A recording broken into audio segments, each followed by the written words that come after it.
Maka dalam agama ge pernah pakiban mendidik anak. Orang kaya itu jangan manjakan anaknya. Malah orang tua jangan kasih tahu bahwa dirinya kaya pada anaknya. Karena munyo tajuk merasa hansip, munyo hana tajuk ipegah kriet. Malah truk bak lako han gebi pelemah kaya bak perumoh dan perumoh han je yak pariksa harta lako. Pakan tengah akan kecewa ke lako ke. Menyogi depu yang tiada ada haju jilbab model baru, pakaian model baru, ulom dah kredit online, macam-macam tu. Munyo lako guru mukat watega kalan peng lang suat punoh yang gebeki atas lako gemendum-mendum.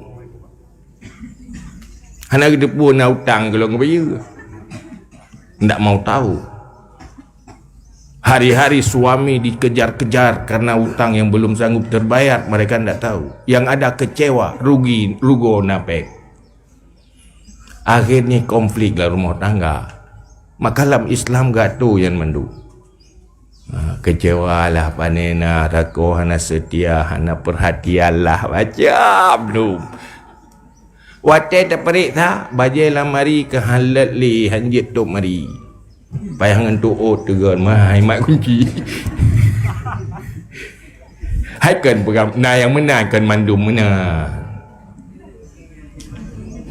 Ya kan?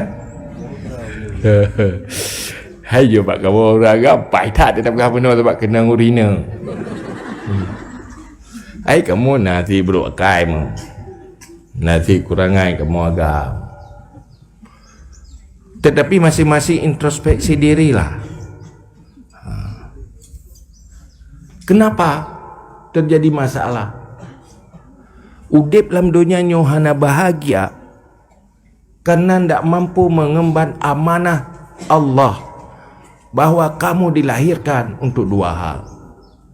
Kamu selalu siap sabar menghadapi tantangan, beban dan kepahitan, dan sanggup bersyukur di saat menerima nikmat dari Allah. Nyo manusia sukses. Kesuksesan generasi awal Islam sahabat itu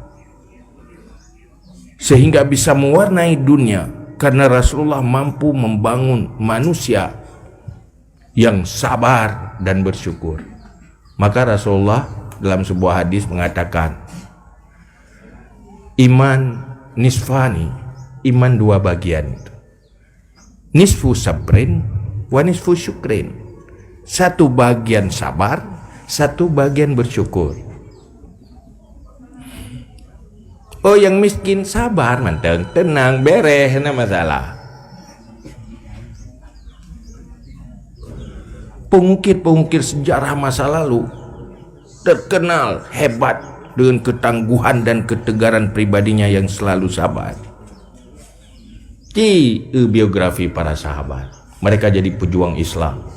Tidak pernah mengeluh dengan penderitaan hidup. Malah orang lain tidak tahu dia menderita. Gesomro kerja apa?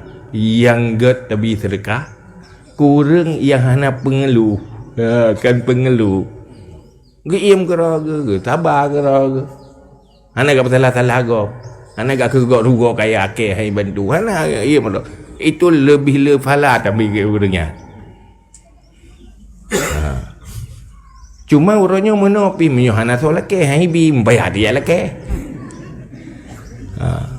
Jadi di saat orang kaya tidak bersyukur, tidak mau infak terhadap hartanya, yang miskin tidak sabar terhadap penderitaannya, maka terjadilah sebuah fenomena yang tidak damai, tidak nyaman. Akhirnya pun yang kaya kriit, yang gasian susah orang kaya. Kungkung orang kaya kerana serapa orang kaya kerana yang kaya pikir yang enggak kiban, yang miskin sabar, tidak mengeluh, yang kaya perhatian, yang akhirnya damai. Karena konsep udip urang beriman al-haya liyu'tu, hidup ini untuk memberi. Kapan manusia hebat dan sukses? Di saat dia mampu memberi. Artinya hadir bermanfaat kepada yang lain. Tidak cuma memberi harta, memberi penghargaan pada orang lain, memberi senyuman, pijit ting, kerja pegang habis senyummu itu sedekah. Merupakan orang lain, tanya peng pitan. Dan jauh peng anak peng. Ya. Yang nak kim dekat, ya, kim. Nyan sedekah. Karena waktu orang kim nyai atai mi yang kena saraf hormon bahagia. Ya, boleh juga fikir yang bahagia ada. Kejut tengah-tengah bengih bila tak kim je pulih keroi.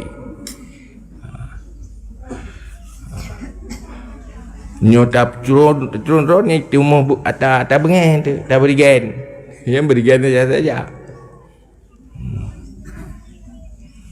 Maka belajarlah tentang kesabaran, belajarlah tentang bersyukur.